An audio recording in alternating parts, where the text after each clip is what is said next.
안녕하세요. 박민수 원장입니다. 10만 구독자 돌파에 힘을 보태주신 우리 구독자분들에게 진심으로 감사의 말씀을 올립니다.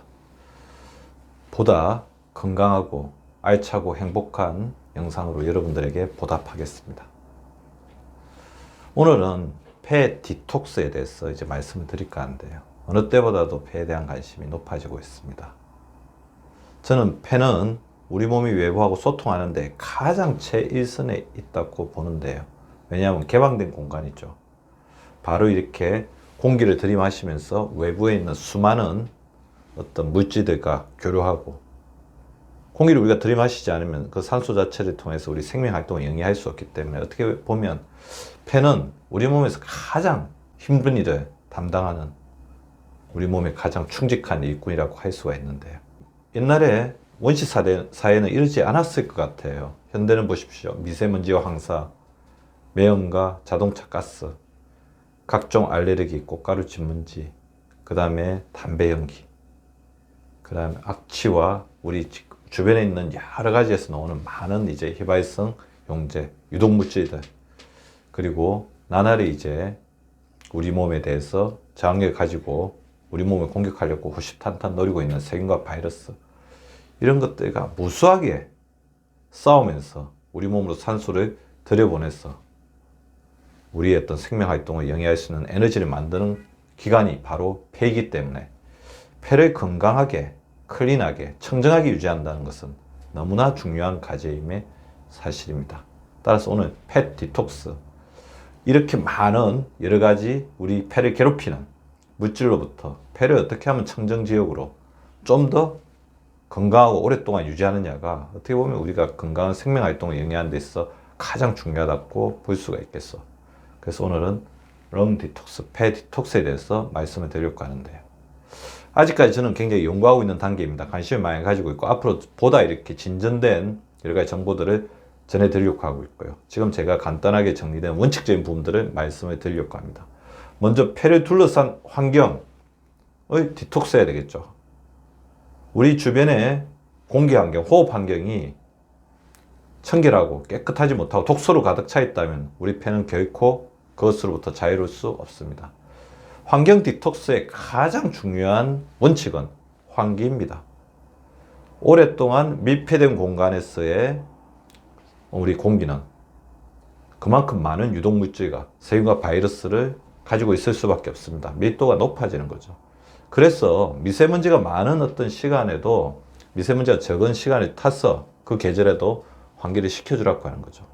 자주 창문을 열어주셔야 되죠. 물론 이제 미세먼지가 적은 날, 그리고 미세먼지가 적은 시간, 주로 이제 미세먼지가 많은 것은 아침과 저녁 교통량이 많은 시점이겠죠.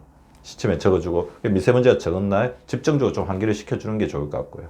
미세먼지가 있다고 하더라도 문을 꼭 닫아놓는 것보다는 그날 미세먼지가 적은 시간에 타서 이제 환기를 시켜주는 게 굉장히 중요합니다. 그리고 요즘에는 우리 공기의 질을 측정하는 여러 가지 기계들도 굉장히 많이 나와 있는 것 같아요. 에어 퀄리티 인덱스라는 공기의 질을 보는 그런 어떤 기구들도 가끔 체크를 해가지고 내 주위의 공기가 얼마나 깨끗하게 잘 유지되고 있는지를 보는 게 중요할 것 같습니다. 그리고 먼지가 많으면 우리가 아무리 건강을 이렇게 잘 챙긴다고 하더라도 그것 자체가 원천적으로 차단이 될 수가 없겠죠. 주로 이제 우리가 손이 안 닿는 곳이 굉장히 많은 것 같아요. 그래서 먼지가 쌓이는 곳을 수시로 청소하는 것도 우리 폐를 덜 괴롭게 하는 굉장히 중요한 어떤 원칙이라고 할 수가 있을 것 같고요. 그리고 폐는 또 습도를 좋아합니다. 적절한 습도. 폐가 너무 건조한 것도 바람직하지 않고, 폐가 너무 이렇게 또 이렇게 폐에 물이 많이 차는 것도 바람직하지 않아요. 그래서 기본적으로 폐는 적절한 가습된 환경을 굉장히 좋아합니다. 그래서 빨래를 이렇게 좀 늘어 놓는다든지, 아니면 살균이나 관리가 굉장히 잘 된 가습기를 사용해서 건조한 계절에는 우리 폐의 하이드레이션, 폐의 어떤 습도를 잘 유지해 주는 게 굉장히 필요할 것 같고요. 그리고 온도도 이게 너무 건조해지면 우리 온도 자체가 너무 이렇게 뜨겁거나 너무 차가운 게 또 폐에 부담을 줄 수가 있거든요.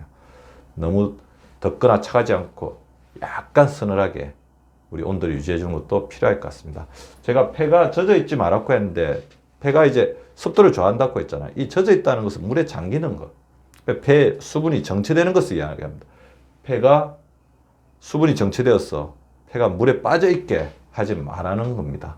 자, 물에 빠져 있는 건 뭡니까? 심장에서 혈액순환이 원활하게 못 돌리면 배에서 심장으로 가는 통로가 정체가 되기 때문에 폐 쪽에 물이 차게 됩니다. 따라서 이런 게 폐부종을 일으키고, 그래서 천식, 각종 기침, 그 다음에 폐의 어떤 기능 저하로 가는 거죠. 그래서 심장 기능을 개선하기 위해서 가장 중요한 건 고혈압, 당뇨, 고지혈증 수치를 정상적으로 잘 유지하는 것. 심장 기능을 좋게 하기 위해서 혈관 관리를 잘 하는 게 반대로 폐를 도와주는 거고요. 그 다음에 물에 빠져있는 어떤 물건들을 꺼냈을 때는 이렇게 말리잖아요. 그래서 야외활동에 햇살, 우리가 햇살을 쬐는 것 자체가 폐에도 굉장한 강력한 면역력 강화 효과를 가집니다. 자, 앞에 말씀드렸던 적절한 습도를 유지하는 것, 수분을 충분히 섭취하고, 그 다음에 가습이 잘 된 환경하고, 폐가 물에 빠져있지 않게 하는 것은 완전히 별개의 개념이죠. 폐 안에서는 부종이 생기지 않게 하고, 폐로 들어오는 습도를 잘 조절해서 폐의 환경이 항상 촉촉하게 잘 젖어 있도록 이렇게 두 가지의 어떤 축을 가져가는 게 굉장히 중요합니다. 호흡 디톡스. 호흡하면서도 우리가 여러 가지 독소 물질들을 걸러낼 수 있는데요. 최고의 호흡 디톡스는 운동입니다. 자, 우리가 보세요. 오랫동안 가동하지 않은 에어컨이라든지 여러 가지 공기청정기 같은 경우 먼지가 쌓이고 기능이 떨어지고 여러 가지 녹이 쌓이고, 그렇죠. 폐도 마찬가지예요. 폐가 운동을 하지 않으면 폐 속에 쌓인 불순물이 밖에 나갈 수가 없습니다. 그래서 시간이 날 때마다 숨이 찬 운동을 규칙적으로 해서 폐를 돌려줘야 되는 거죠. 담배를 끊는 것은 말할 필요도 없습니다. 폐 기능이 떨어지신 분들은 반드시 담배를 끊어야 되고요. 그리고 미세먼지가 많은 날은 마스크를 착용하는 게 중요합니다. 더불어서 제가 계속 알려드린 것처럼 호흡도 운동입니다. 폐는 호흡 운동을 해야 됩니다. 우리가 전신 운동을 하는 것 못지않게 중요한 게 호흡 운동인데요. 저는 그래서 호흡을 중요시하면서 말씀을 드리죠. 코를 통해서 천천히 가능한 한 깊게 숨을 들이마시면서 최대한 내밉니다. 잠시 정지합니다. 그리고 숨을 내쉬면서 배를 완전히 수축시킵니다. 코로 하는 게 좋지만 코로 하는 게 힘들면 입으로 해야 됩니다. 자, 코로 들이마시고, 들이마시는 건 반드시 코로 하셔야 되고요. 정지, 내쉬는 거는 코나 입으로 하셔야 되는데 천천히 해주시기 바랍니다. 폐 염증, 폐에 쌓이는 여러 가지 염증들을 디톡스하는 게 중요하겠죠. 폐도 혈관과 세포로 이루어져 있기 때문에 폐로 가는 혈관, 그리고 폐 세포들의 어떤 항산화 작용을 잘 해주는 게 중요합니다. 항산화 물질, 식이섬유를 충분하게 섭취하는 게 중요할 것 같고요. 제가 외부하고 소통하는 대표적인 두 가지 기관이 있다고 그랬죠. 폐하고 바로 장입니다. 그래서 장하고 폐에 사는 세균총은 거의 비슷하다. 그런 의견을 제가 말씀을 드렸고, 그것을 장폐 커넥션이라고 그랬습니다. 폐 기능을 좋게 하려면 장을 좋게 하는 게 중요하고, 장내 세균촉의 균형에 도움을 주는 유산균, 프리바이오틱스, 자신의 몸에 맞는 것을 찾아서 잘 섭취해 보는 것도 도움이 됩니다.